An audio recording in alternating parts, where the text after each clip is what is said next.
Welcome to 1991 Movie Rewind, a podcast where we watch and review every movie released in 1991, from the all-time greatest classics to the critically panned and everything in between. We will rediscover forgotten fan favorites and uncover hidden gems as we explore the depths of direct-to-video. Join us in our celebration of the fun, unique, and diverse films of this highly underrated year. This week, we watched All the Mornings of the World.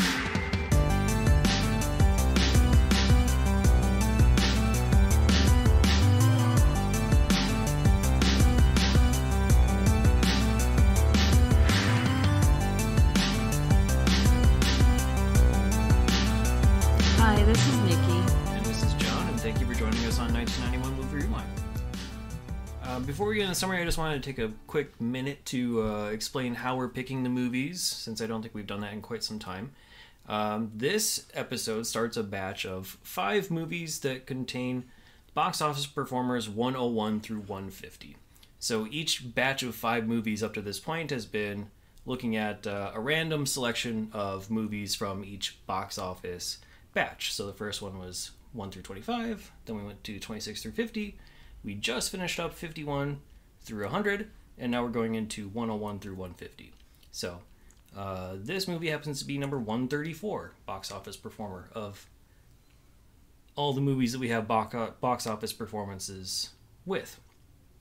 I also wanted to say that if you really know your movie stuff, then you may know that this movie was released in the US in 1992, but it was originally released in France in 1991, which is why it made our list. So take that into consideration as well. Last little disclaimer before we hop into the summary is that we are not proficient in the French language, and we are going to get pronunciations wrong, probably very, very wrong. So We'll apologize in advance for all of the very many mistakes that I will definitely be making. All right, I will try to correct, but I am no expert. I took some French in college, and that was it. So we'll try. And then I also tried to do a Duolingo of French a few years ago because we were going to Paris together, and I was like, okay, I need to remember. And I just let you do it all. Right. Yeah, I didn't even try. So on that note, All the Mornings of the World tells the story of reclusive composer Monsieur de Sainte Colombe and his 2 daughters from the perspective of Marin Marais. He recounts his time with the family and his journey to become a masterful viol musician through the teachings of Sainte Colombe. Screenplay by Alain Corneau and Pascal Quignard, directed by Alain Corneau, and released in France on December 18th, 1991. Have you seen this movie before? No, I have not. Me either. It's one of the few I did not know this movie existed. I was aware of it. Oh. But it never interested me. I'm not too... Like period pieces? Or yeah. I don't mind them. When I was younger, I did not care. But now, I like them. Yeah, I think there's like a stigma with period piece type like movies. It's being boring, which... Yeah, that, and also just that they're all going to be very samey. I don't know, like if you've seen one, you've seen them all. There's that type of like thought process in my own head. Like they're going to just cover a lot of the same ground, so why bother unless it really has a lot of attention behind it. So I think I knew of this movie, but I probably didn't have any way to watch it, and I probably wouldn't have cared if I did. So how would you like it? Oh, I'll let you go first on that front. I really liked it. There were parts where I'm like, okay, this is getting kind of long. Mm-hmm. But it's about 2 hours long, yeah. I think I liked it up until, I don't know, spoiler alert, when the woman... this should also be a trigger warning, content warning, because there's going to be talks of suicide in this. Okay. Yeah. I liked it when, up until the point where Madeline, like, hanged herself, basically. Sure. Like, after that, I understand, him coming back, whatever. But then that kind of got too long for me. The ending sequence, basically? Yeah, like the last 20 minutes, I was like, this could have not... I don't care about this. I mean, I understand because it ties in from what was happening in the beginning of the movie. It's like him telling a story and reminiscing, and he's like, okay, let me tell you. That's what it make it sound like. He was telling his court. Yeah, his students in the court. His students in the court about his master, basically. Yeah.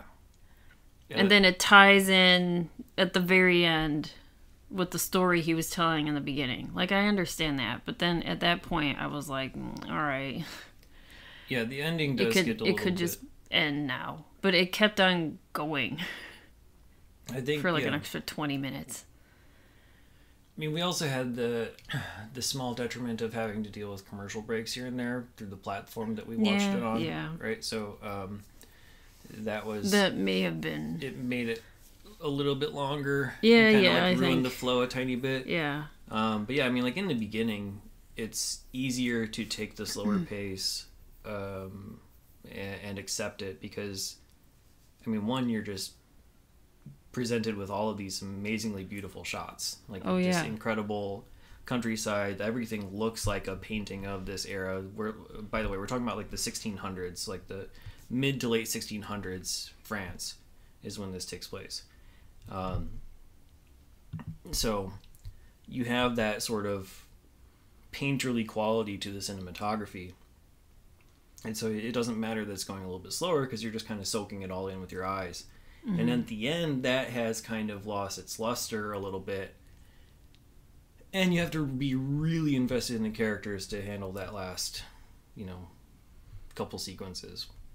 Yeah, so the movie basically is Gérard Depardieu plays the adult version or the more grown-up version of Marais. Am I saying that right? Marin Marais or something. Sure, one of those two. Marais, I think is probably right? We tried to listen to these before we came on this podcast, and we already forgot it.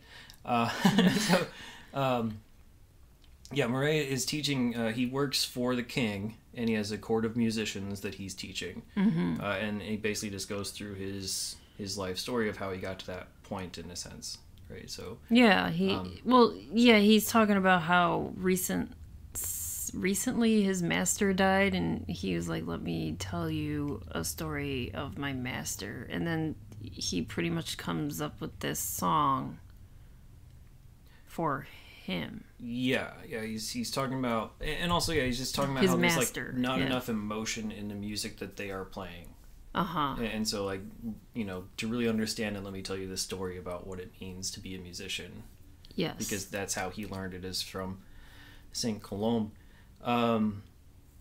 And the opening shot of the movie is just like one really, really long shot of his the beginning face. The beginning, I was like, what are we getting into? Because it's like 5 to 10 minutes of just Gérard Depardieu's face. Yes. Very close up.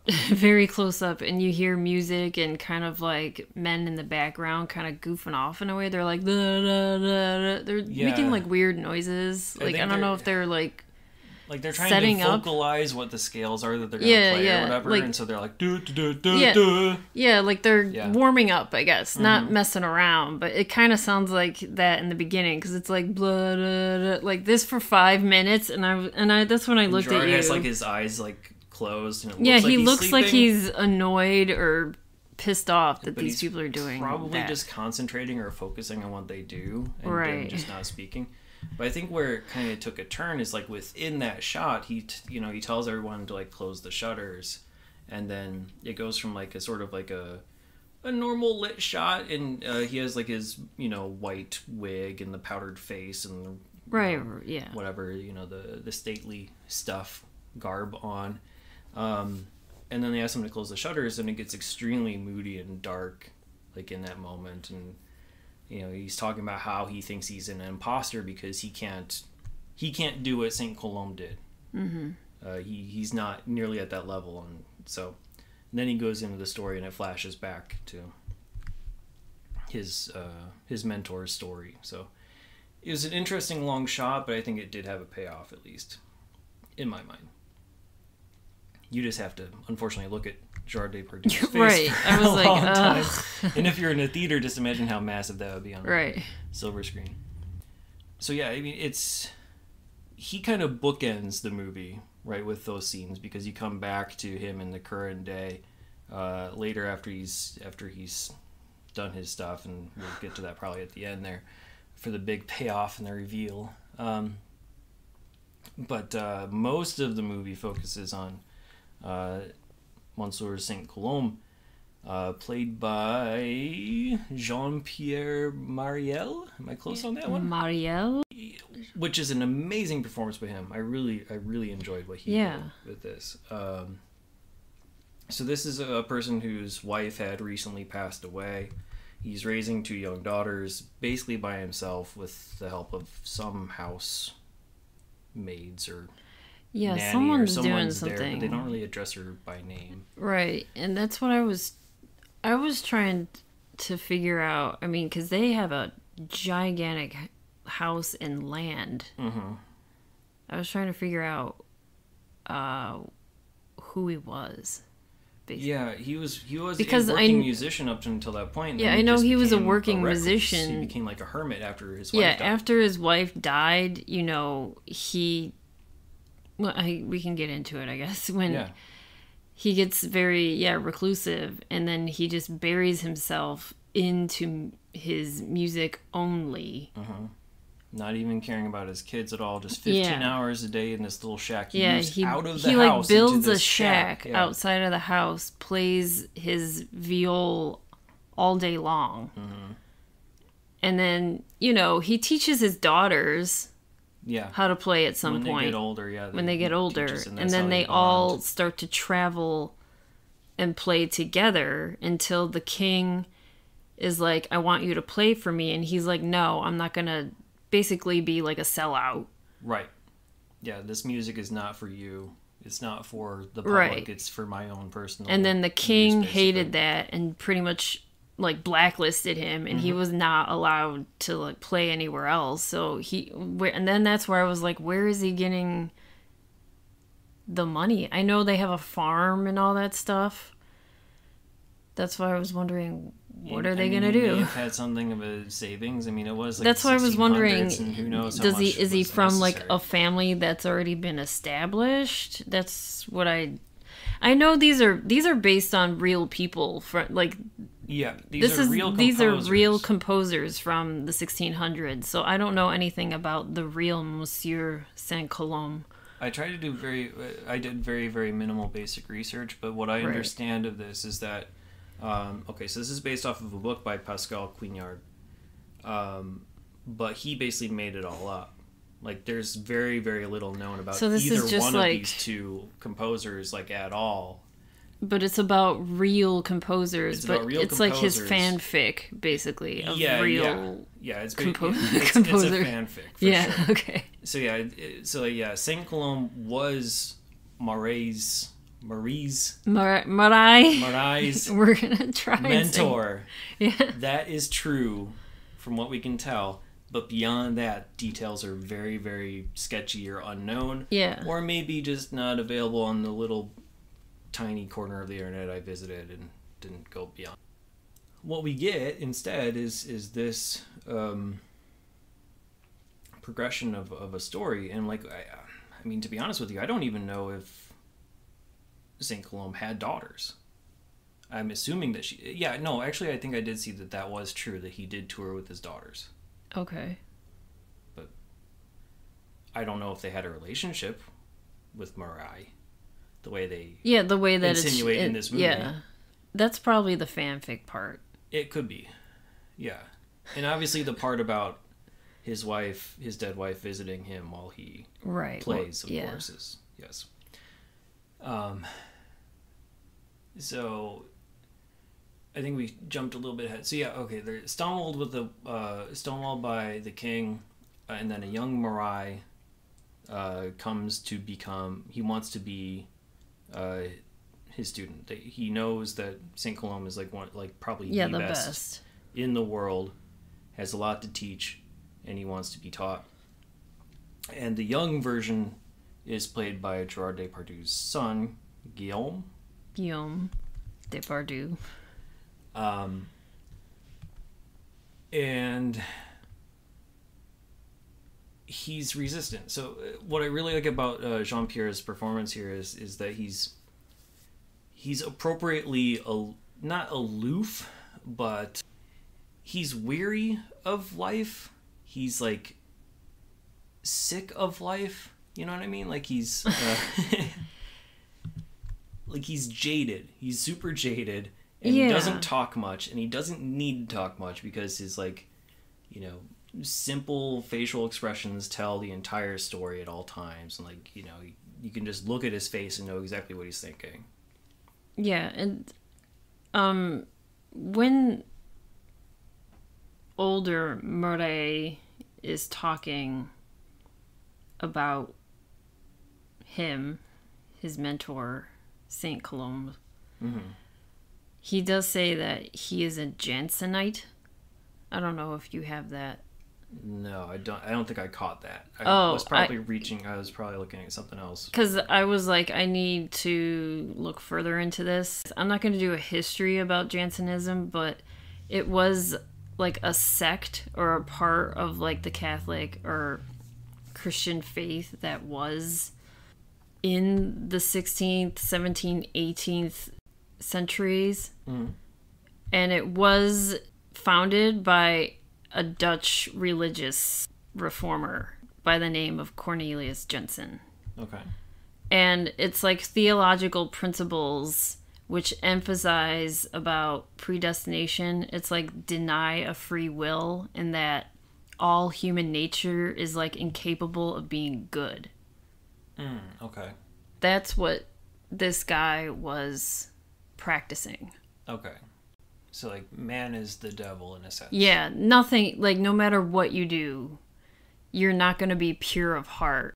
That's interesting. Yeah, I missed that little, I think it was just a simple line of dialogue that I might have been taking in He my said own it in notes the at very, time. yeah, I know, it was in the very beginning. He was like, when he started talking about, I'm talking about older Gérard Depardieu, right? When he's like, he practiced Jansenism, he was Jansenite, he was very strict about it. So I think like that type of religion, that's what he was trying to portray. Yeah, that makes sense. But yeah, in general, I mean, it made me kind of identify with him in a way. Oh, really? Well, just like I don't know, just because like you could clear that he's like near anger with having to deal and talk to people. Right? Like he has like an insane disdain for world and life. He just doesn't, and then where they live, they're very secluded. That was the other thing. And then with like him and his daughters, it seemed as if he didn't really like show the religion part of anything in this movie. It was just mentioned that's what he was. Yeah, that was his religion. Yeah, they don't show him. They don't like show him being. being. Type Yeah, of a guy. he wasn't preaching to his daughters, but I could tell that they lived in a secluded area outside of Paris, and then they're outside of Versailles, which is where, I mean, Marais is coming from, or Marais. And I don't know. They don't say where exactly, but you know, they're taking like a horse and buggy, or he's riding a horse, I don't know how many hours away. So they're out in the middle of the French country. Yeah. Secluded, and it seems as if his daughters, like, he didn't allow them to be in the outside world. All they did was work on the farm. They worked. Yeah, they worked. Played music. And then they played music, and that was their whole life. And then just farming, playing music and farming. That's all these two girls grew up to be when they were women. Yeah, absolutely. And again, who knows how real that was. Right, yeah. But I think maybe that was part of his religion. But they don't really show... they don't show him preaching because they rarely show him talking. In fact, like... Yeah, he barely talks to anyone. All he wants to do is be secluded in a shack playing music. And nearly, you know... For nearly, like, I'd say almost like the first half hour of the movie, there's almost no dialogue spoken on screen. It's almost all done through Gérard Depardieu's narration, which happens throughout the movie. Because Saint Colombe does not talk all that much in general. He does not have tons of lines in this movie. It's, again, mostly through his face, and he says at one point that, you know, he doesn't like to talk. You know, he's not able to express himself through words. So he doesn't like to do it. He expresses himself through music. Yeah. So unless he's yelling at the king or something like that, or if he's yelling at someone else, then he's not really talking all that much. And I thought that was really interesting how they were able to make that work so long within the movie, that they were able to go so long with barely any spoken dialogue, just the narration portion. I was wondering if that was going to continue. And I mean, not really. It mixed later, yeah. Marin Marais, I don't want Marin Marais comes to be taught. Saint Colombe basically denies him because it says your music is too poppy. Like, you don't have, you're not a real musician. A classic musician. You're a pop star, and you'll make a living, but you'll never be a musician. But, yeah, like a true musician. Yeah. So I thought that was kind of interesting. He like basically says, "You're a goddamn pop star." I mean, this is probably get out of my house. Right. It's probably like around the time of like Mozart and stuff, you know.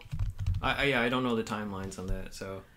So he's probably like scoffing at that idea, like, "Oh, you just want to be famous," because you know. Well, that's what he comes and says. He's like, "I want to be the most famous viol player in the world." Right, and that's not what Colombe is like. No, that's not what being a musician is about. It's not about fame. Yeah.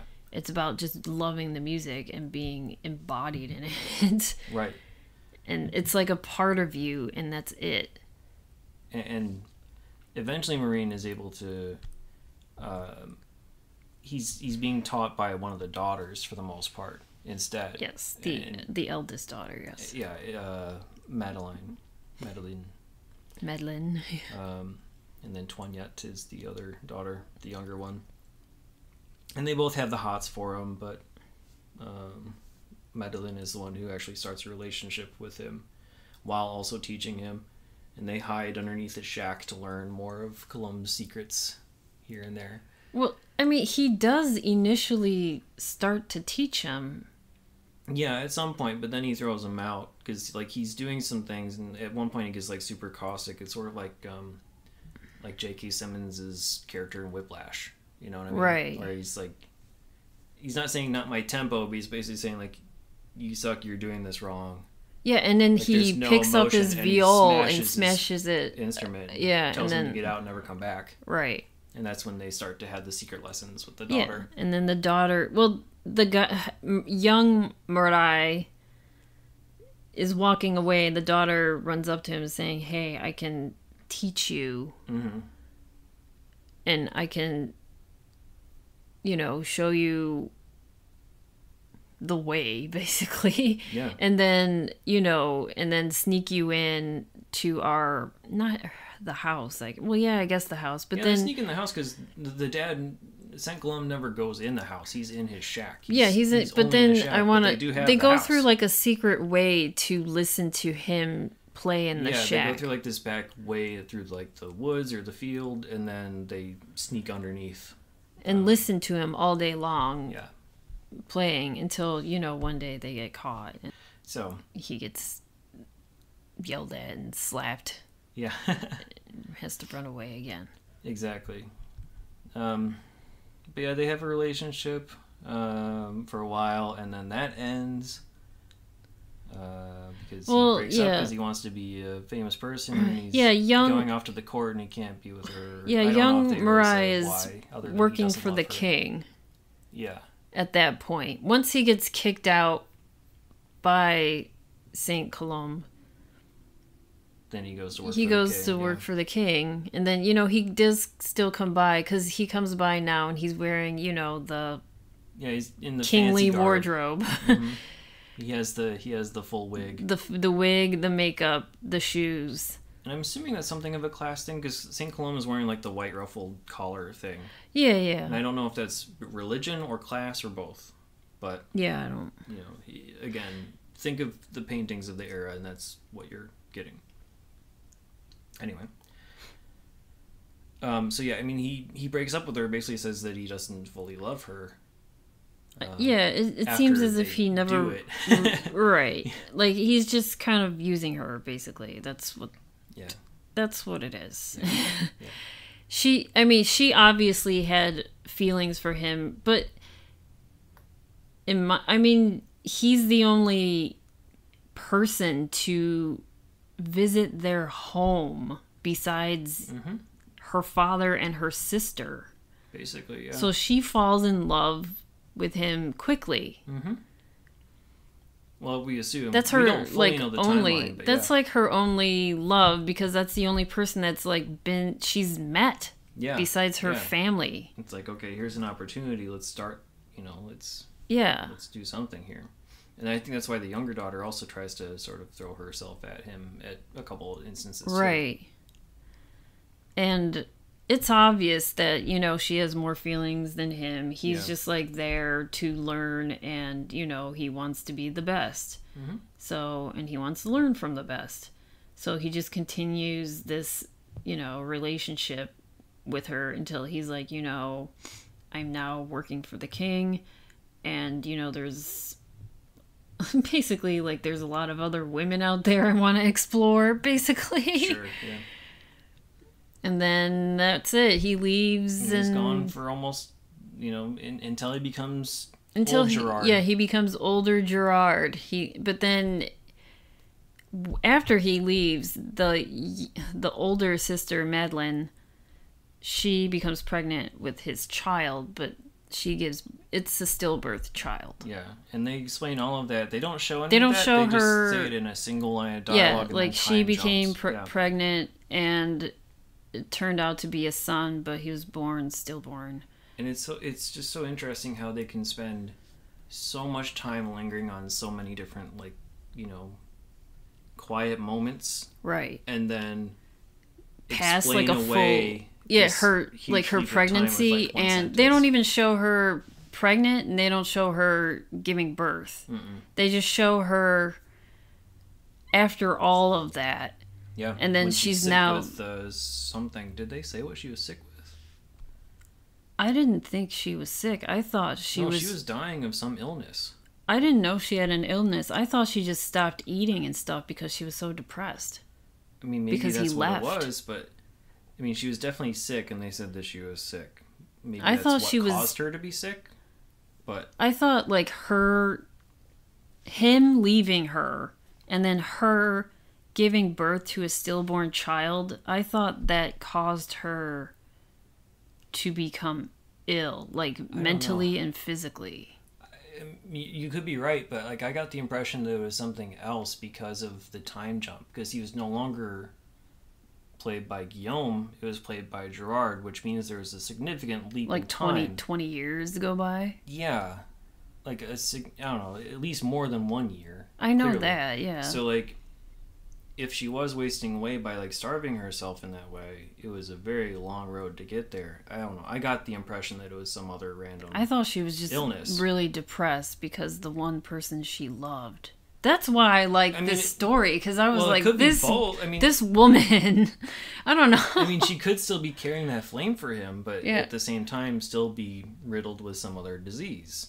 Yeah, they didn't. I guess they didn't explain if she we had. Missed it because we were both taking notes at the time. Right. We missed a subtitle. So in my mind, I was like, she is just, I lost the love of my life. I am depressed forever. Well, here's the thing. This movie's already a fanfic. We can make it whatever we want. I know. That's what I was thinking. I was like, wow, this woman is committing. But then, and then she, she lost her child from the man that she loved. So she also lost another love. In my mind, she's like, I have lost everything. I have nothing. So I might as well become nothing too. That's what, in my mind, that's what I thought what was happening. I think that makes a lot of sense. Absolutely. Okay. I'm not saying it doesn't make sense. I just thought that. I didn't know she had an illness. An actual disease. Oh, I didn't know she had talks about how she can't walk and how she's can barely support herself, and you can clearly see all the bags. Yeah, she's very sullen. But I think it was just because she was not really eating. That could be. And I don't know. My mind went to an actual She's disease. also bedridden. She probably, because she's not moved in days or years, that her body muscles aren't like working. Yeah. I don't. Or they're like atrophied. I have no idea. Yeah, I don't know. We don't have to solve it. That's what I was thinking. I was like, she's fine. Depressed. So anyway, the long and short of it is, while she's sick, she wants her dad to play one of Marin's songs because she knows she's near the end of life. Yes. And so she wants to hear one of her lover's songs. And he refuses, and instead he beckons for the older him Marin to come and play for her. Yes. And he does. And that's when we see the Gérard version in the flashback timeline first appear. Mm-hmm. So, yeah, it was a weird exchange when they reunite, and he almost seems to like shame her for dying. In some of the dialogue, it was not fully pleasant. Well, other things throughout the years, while he married someone else. By yeah, the way, in the throughout meantime. he married. I think he tells her, or he tells because he still keeps in touch with the younger sister, Toinette, because he gives the younger sister some shoes to give to her older sister, to give as a present. Like, here you go, here's some shoes instead. And then the older sisters, she just threw it in Madeline threw it in the fire. She's like, I don't want this. Yeah, I don't want some freaking shoes. An empty ass gesture. I don't want yeah. this. Yeah. But then, Toinette takes it out of the fire and keeps it in a box for her. Yeah. Partly because I think Toinette also, it's like part of her feelings for him in a way. Yeah, but I feel like they became more friendly. Like, I know while growing up, she was kind of coming on to him too. Yeah. But I think they kept in touch. Yeah. Because when he comes back to see older Madeline on her deathbed, basically, Toinette is also dressed up in that very fancy clothes too, like as if she is now a part of that court. It could be. I feel like they didn't explain. They didn't give any closure to her story at all. Like, she wasn't really there after her sister's death, because right. Sainte Colombe was alone after that. Yeah, that's true. Yeah. She was not there at the house after her sister died. It was just Sainte Colombe alone in this house, and he, his two daughters were doing everything for him, like cooking, cleaning, everything. Right. Like, all he did was show up at the kitchen at the table and start eating, because they prepared everything for him. So after his daughter died, and then I guess his younger daughter is gone. Married off, perhaps? Yeah, they don't even explain that, really. And now he's just sitting at the table like, what do I do with my life now that everyone I love is gone? Yeah. But to sort of go back to that scene where they meet and he plays the song for her. Yeah, we can go back to that. So obviously, he plays it and she's very moved and whatnot, and then they have their last goodbye, because shortly after he leaves the room, she takes the ribbons from those shoes. Yes. To use and hangs herself. So, makes it something of a poetic ending for her. What I thought, and by the way, that actress as well gave a very wonderful performance. Anne Brochette. Yeah, Anne Brochette. She won an award for this movie, which we can get into. This actually won a lot of awards. So at this point, that's not the end of the story, though, because Marin still has this need to become the greatest viol player. And so he continues to go back to the house and sneak under the cabin to try to hear Sainte Colombe play for months on end, Yeah, alone. But Colombe's not playing because he's just grief-stricken, you know, and he's talking to himself, and he's also talking to his dead wife in the cabin. Yeah. Which we haven't talked about tons. We kind of alluded to, but basically, when he plays certain songs, he can materialize her. Yeah. She joins him in the room and becomes real again, and they can talk, but they can't touch. And so that's like one of St. Colombe's powers with his music, is that he is so in tune with the world of music that he can, you know, that's what it's about. It's about basically being able to talk to his dead wife, and that's, you know, this like it's for his love. Yeah. And every once in a while there's like some remnants that she leaves behind, like a broken wafer cookie and things like that. Mm-hmm. So yeah, Marin's trying to do that, and at some point he gets caught again. Yes. Right. Yeah. Or I think, what was it? Didn't Colombe say something like he wanted some sort of a sign that somebody was there, and you know he was, and Marin was there, and so he, you know, scratched on the door. Yeah, or something yeah, like that. and that's when they kind of confront each other. Yeah, and that was an extremely slow moving scene, basically. Mm-hmm. So that, like, at that point, Saint Colombe acquiesces and basically says, "Yes, you can be my student. Let me give you your first lesson." Mm-hmm. Now that all of this stuff is now happened. that Marin is, you know, in his 30s now, who knows? Like, yeah, who knows? 20 years later, Yeah. I will now teach you. Yeah, he's at Gerard age, whatever that might be, in the context of During this movie. time, I know. But still, not white wig Gerard, but brown wig Gerard. Yes. Because I think that also makes a difference in terms of timeline. So, but anyway, the pace is extremely slow and deliberate, and it's a very long build-up to where they're going to play the last song together. And they're just staring at each other, and they're looking at each other in mutual appreciation. Both of them have, like, tears. And then that's sort of where the flashback ends. It's like they play the song together, and they're like... And then Colombe... I love you. Yeah, like, Colombe is I like... appreciate you. You know, you are a musician. Yeah, sort of. Yeah. Like, I now acknowledge you as a musician.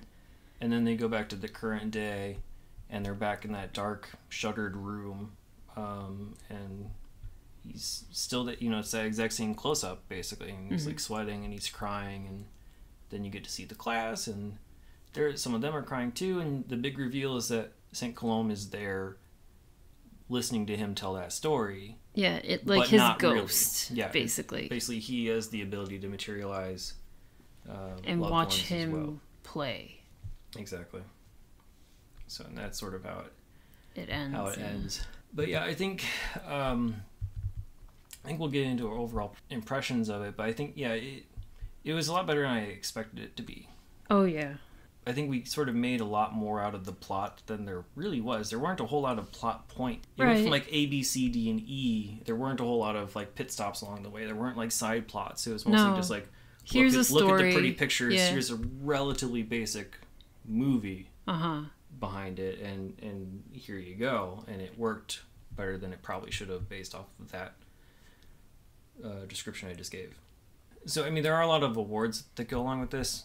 Before we get into that, though, I want to make one quick little note, a piece of trivia I saw on IMDb, which may or may not be true, but it said that the soundtrack album of this movie, of Baroque music, outsold Michael Jackson upon its release in France, and outsold Madonna upon its release in the United States. So, I don't know how true that was, but... I mean, I've never heard of this movie, but yeah, exactly. I'm assuming, like, the art crowd saw this and they were like, oh, I'm so moved. I mean, the music was beautiful. Well, yeah, I mean, most of it was...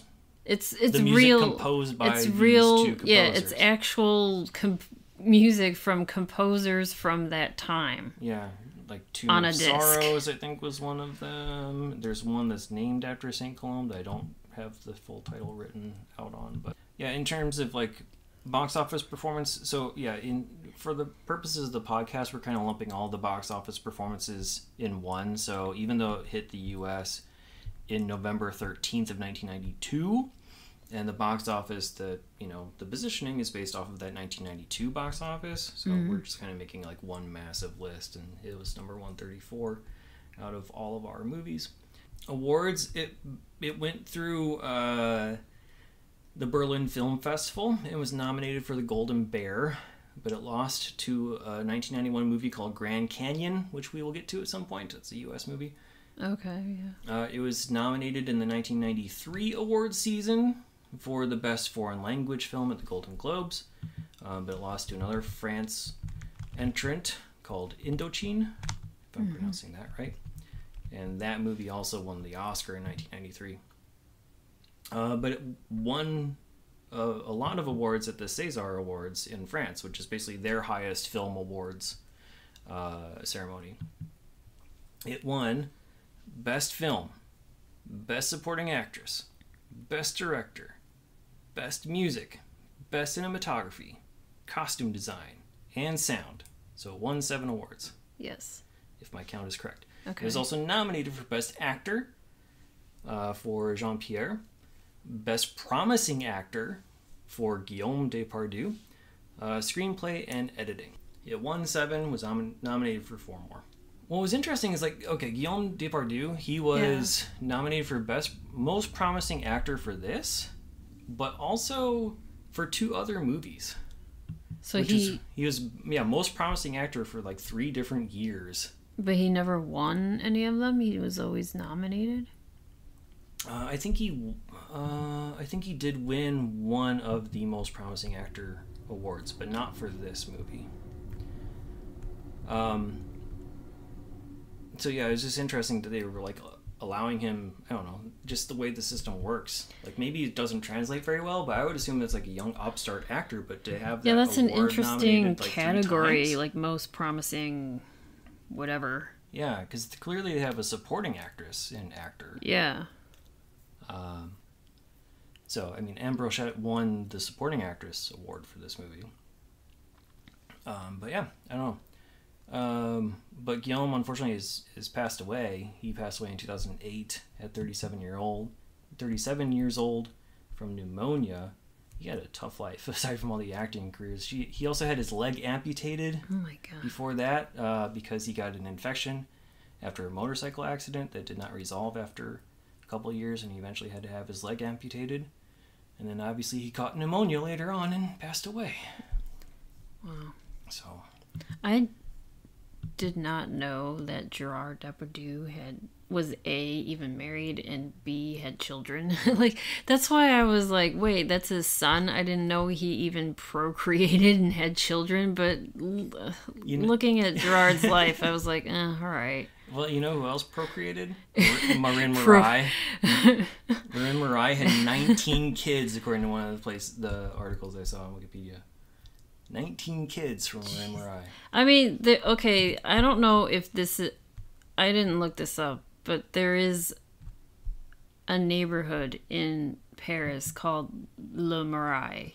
And I don't know if it's named after him. I would not be surprised. Assuming. It probably was. I mean, obviously historical figures get things named after them a lot, so... And he was a prominent court musician who had, long-lasting music that outsells Madonna and Michael Jackson, so yeah, why not? Yeah, all the way up until the 1990s. Yeah. Posthumous. Other awards, I mean, again, it's mostly like the César Awards. Alain Corneau, this was his only César win. He was nominated for a couple other things. Some Kind of Blue, Les Cousins, Nocturne Indian, and Choice of Arms. Pascal Quignard, he basically just did a couple things. He did New World with Corneau, which was a 1995 movie that also has James Gandolfini and Alicia Silverstone. Okay. I did not know that movie existed until I saw this on the list. But yeah, a 1995 movie written and directed by French people, starring James Gandolfini and Alicia Silverstone. Yeah, Gérard Depardieu, if we can quickly go through his credits, because he's won and been nominated for quite a bit, actually.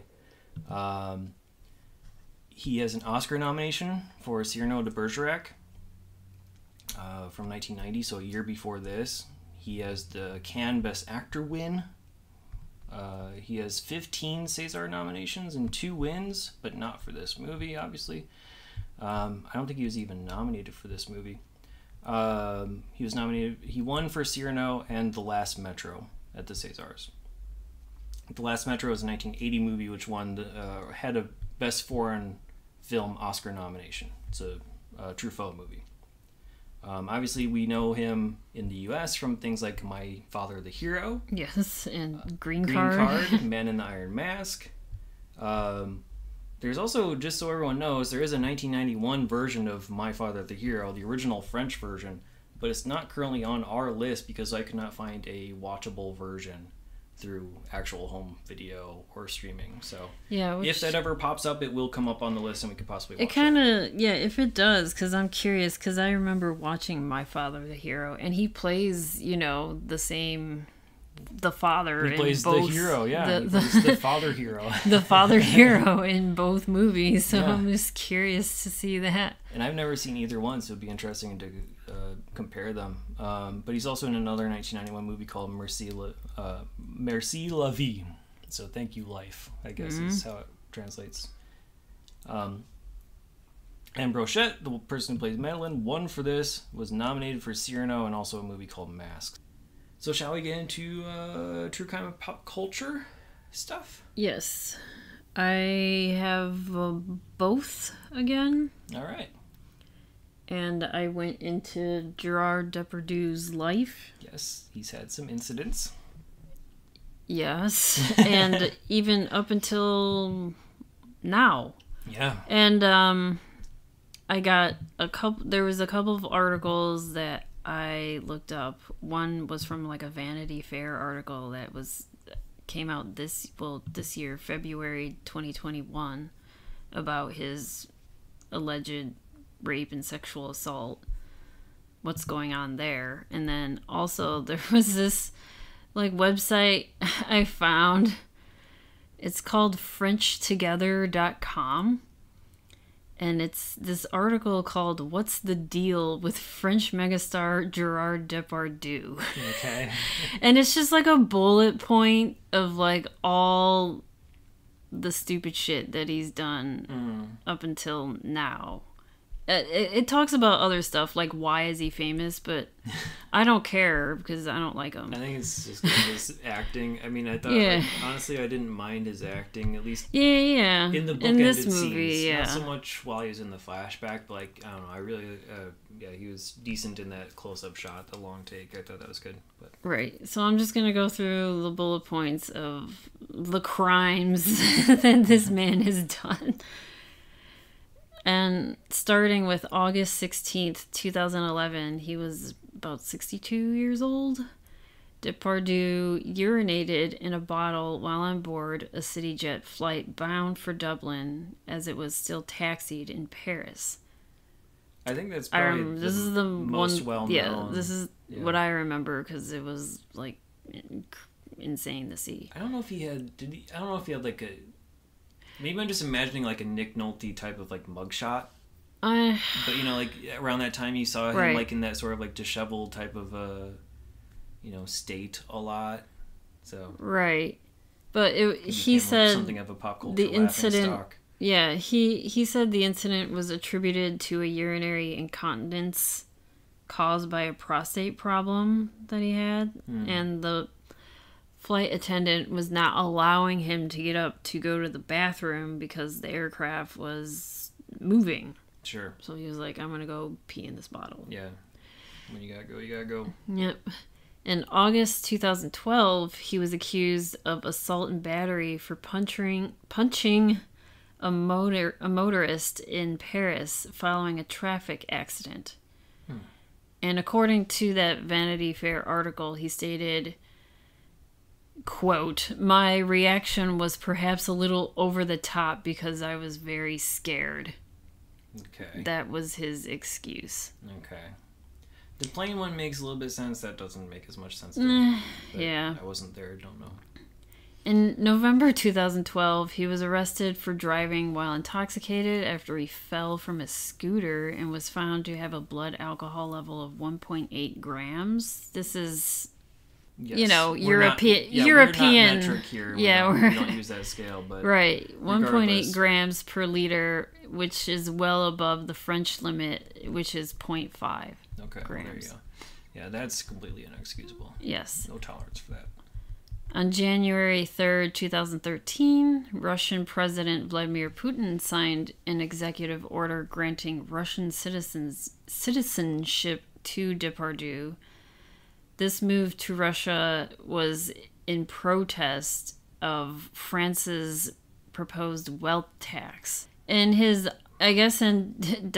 wrote an autobiography, which I don't care. But I don't know. According to his autobiography, Depardieu said Putin was immediately liked by my hooligan side. Quote. Whatever. I don't know. I just don't like this dude. In 2018, Depardieu was accused of sexual assault. So this should be trigger warning, content warning. But there hasn't been... I mean, this is still ongoing. So as of August 2018... he's been accused by a 22-year-old actress, and she hasn't revealed herself. Unnamed, yeah. She's unnamed. She's an actress and a dancer, and the actress reported being assaulted twice by him in his home during a rehearsal session. The unnamed actress made her statement to the police, after which the case was passed to prosecutors in the capital. And Depardieu obviously denied the allegations. In 2019, the charges were dropped after a 9-month police investigation. But in October 2020, the case was reopened after his accuser refiled the complaint. So So it may have been some technicality that she was able to fix and refile. Yeah, maybe, yeah. Perhaps. And as of... this is from the Vanity Fair article. As of February 2021, it was announced that French authorities charged Depardieu with rape, and stemming from the incident from 2018, and he still rejects the allegations. But that's the last thing that I saw. I didn't see any update as of February. Yeah, I mean. And he's only been a charged. couple months. Yeah, it's only been a couple months, so maybe slow moving, especially if it's Russian courts. Perhaps I don't know if it's Russian or French courts, but it looks like French. Okay, but who knows how public they are with some of these things? So right. Moving on to the top songs for that week of December 18th, 1991. The number one song in the U.S. was Michael Jackson's Black or White. This is... So not the soundtrack. No, not the soundtrack to this movie. No. They did say it outsold Madonna, and who knows, maybe that was farther maybe down that, the charts to begin with. It's not going to be a top song, but if you can look at the charts for around that time. Yeah, but Madonna was 190 and they're 187. But this is 1991, and this movie technically came out in the US in 92, so we probably won't see that. Yeah, I know. And the top UK song was George Michael and Elton John, Don't Let the Sun Go Down on Me. We've mentioned this before. Yep. What was the Michael Jackson song again? Black or White, yeah. Yeah, we've heard it. Yeah. We know about it. Yeah. The top R&B song for that week was Shanice's I Love Your Smile. Okay. So we got a new one. Yes, we got a new one. It's a good song. And onto TV. This movie was released on a Wednesday. Yeah, in France. It was released on a Wednesday, yep. So that night on ABC... December 18th, 1991, was a new... These are all new episodes. One for... It was Dinosaurs, The Wonder Years, Doogie Howser, and then a show called Anything But Love. Have you heard of this show? It sounds familiar, but it might be confusing it with another one as well. Who was in that again? It's Jamie Lee Curtis and Richard Lewis. Yeah.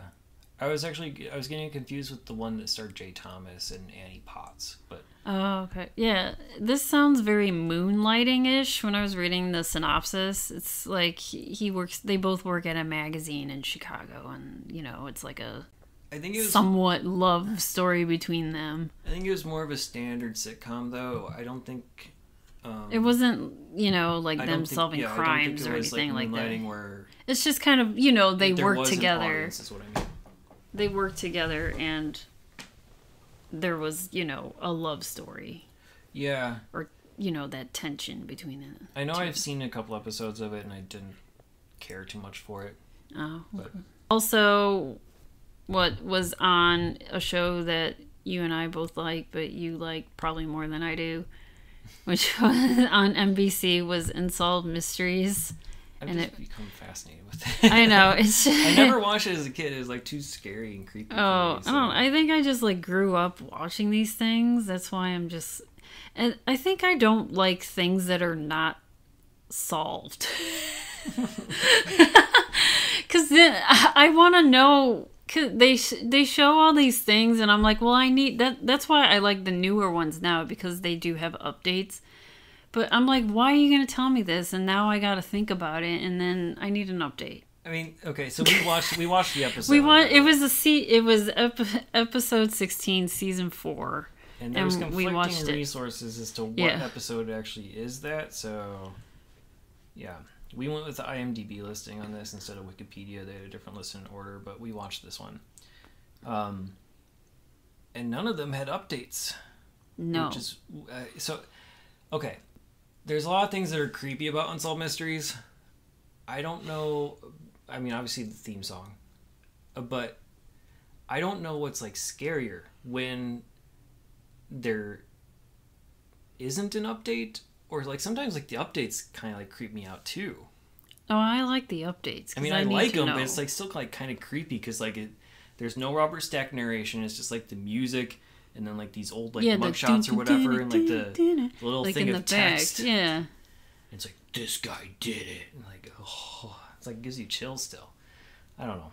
That I like, because I need a beginning, middle, and I need some closure in some of these things. It's still like creepy to me, and I don't know why it's like creepy to me, but something like about how it's just like theories tacked on at the end, and you know, not actually part of the original broadcast, just kind of like makes it seem like supernatural. I don't know, whatever. My mind's weird.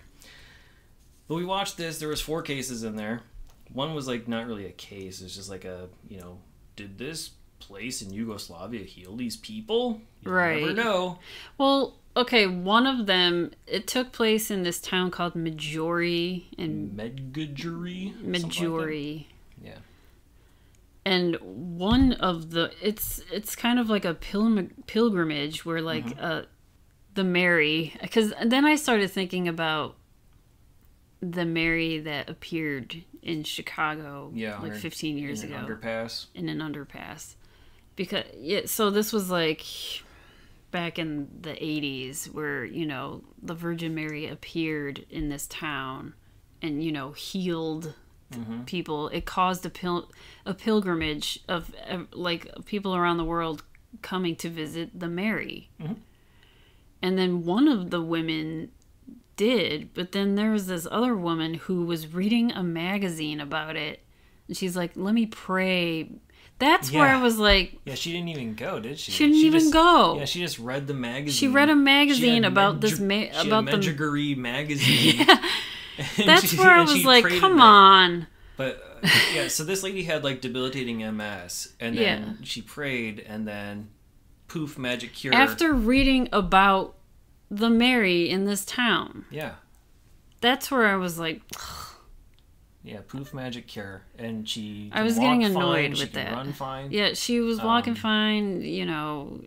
And then the reenactments are always great. A drug addict who, you know, didn't have to. Yeah, the first woman went there. She was like a drug addict, and you know everything was. She had like sores and stuff all up and down her arms and body and face, basically. And then she goes there and she visits with a priest and prays with him, and he, you know, sprays her with holy water, and he, you know, the next day she's healed. I kind of understand that because she went there, and that can just be like sheer like willpower. Yeah, like, you know, yes, I believe this so hard that it's going to become true. Like that's easy to understand. That's the MS thing is weird, and who knows how.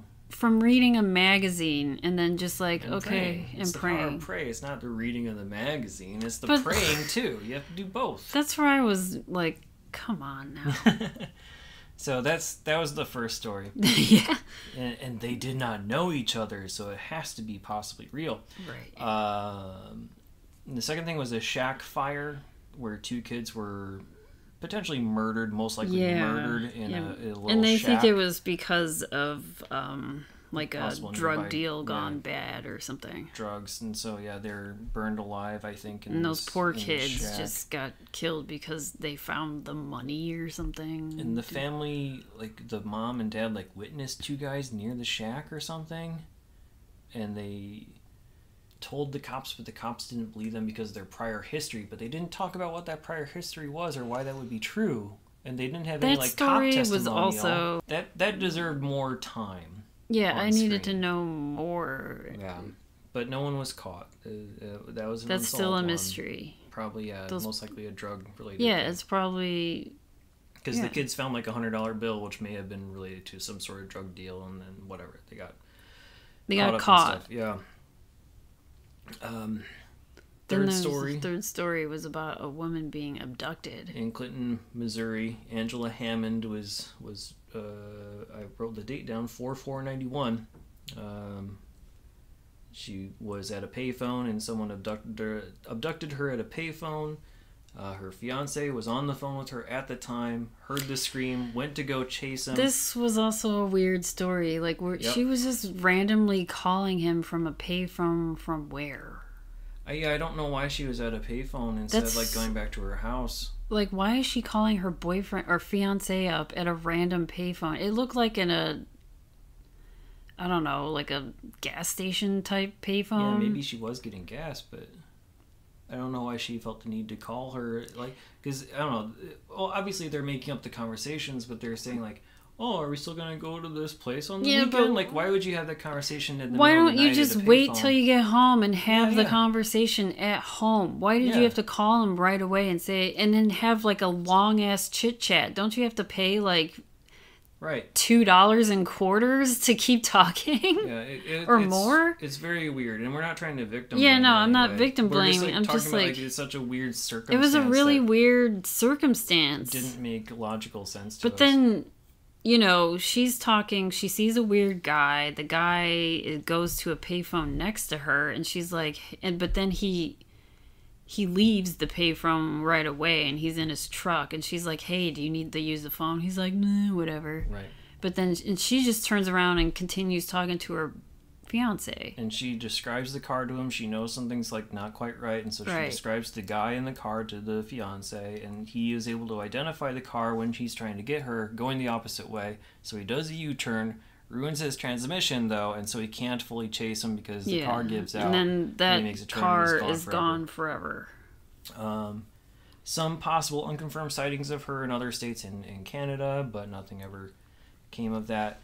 The abductor possibly had connections to 2 other incidents within a 100-mile radius. One of those people was found shot dead. So,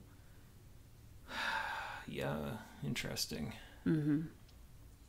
And scary shit. And then the fourth one was a missing bank executive. There was a burning car on a deserted road. The sheriff found it, but all of the expensive stuff in the car was still there, except for a very key briefcase that had a lot of his files, and he was evidently helping the feds with a drug investigation. Mm-hmm. And so they think it was, again, probably drug related, and a cartel learned of his help and abducted him or killed him and burned the car. Yes. So I don't know. We thought that, sorry for Unsolved the tangent, but like Mysteries. Unsolved Mysteries is like a mix of true crime and pop culture all Yes, in one. yes, And it's yes. like, it's just like a fun little different thing to talk about. So when we come across those, we might recap the episode. Yeah, a if little like something like SNL or something, we can watch the episode and talk about it. Exactly. So We can do that with Unsolved Mysteries. with that out of the way, I think that's everything, right? So on rankings and ratings. Yep. All right. So on your 1 to 5 star scale, where would you put All the Mornings of the World? Or what's the French title again? Did we write that down? Tous les matins du monde. I give this movie a 4. 4 out of 5. Yeah. Yeah, I'm kind of with you. I'd say on my 0 to 4 star scale, I think it's a solid 3 out of 4. Yeah, I mean, honestly, like the cinematography, we didn't really talk about all that much, but that was blowing my mind, like, because it looked like the paintings. Yeah, they would show. We didn't even talk about that, but it would show an actual paint, like a still life painter. His name is Beaujean. If you go to like any art museum, you can probably see his stuff. He does a lot of still life of just, any, like a bowl of fruit, Yeah. But you could, I mean, honestly, there's so many shots in there where you could take like a still frame of it and you could swear that they were just mimicking a painting. Yeah, it looked like the lighting and like the candles and the setup and like the wardrobes and everything. It's just amazing. So yeah, the cinematography is that award is deserved. Definitely. And that cinematographer, his name is Yves Angelo. Every movie's worth watching once. Would you watch it again? Yeah, I think if I was like on like a Criterion or like if it was on Turner Classic Movies, I would watch it without, all the commercials because of course, like, unfortunately we had to watch it with commercials. Yeah, like with like a director commentary or not director or like any sort of like, film theorist commentary type of thing. Yeah, I think in that circumstance I would agree with you. Otherwise, just naturally I would say probably not. I mean, I'm not gonna watch this every day, but I would watch it if there was like some, like a Turner Classic Movie, like there was actual history. Yeah, like someone provides more information about this. Exactly. Yeah, I think if there's something that provided additional context or history or something like that, then I think it's worthwhile. But otherwise, just on its own, probably not. But it's definitely worth watching the one time. So, yeah, if you out there want to watch All the Mornings of the World, as of this recording in May 2021, it's available on digital rental, VHS, DVD. Oh, it's also on Vudu. But as always, check your local listings. As for us, you can listen to us on all your major podcasting platforms. Please remember to rate, review, subscribe, tell your friends, help us grow. You can email us at 1991movierewind@gmail.com. Of course, you can follow us on Twitter, Instagram, Facebook, and Letterboxd. Just search 1991 Movie Rewind or go to 1991movierewind.com for the full list of movies along with show notes and more. Next week, we're going from morning to night, and we're watching Night on Earth. It's available on HBO Max, Criterion Channel, digital rental, VHS, DVD. We'll see you then. Thanks.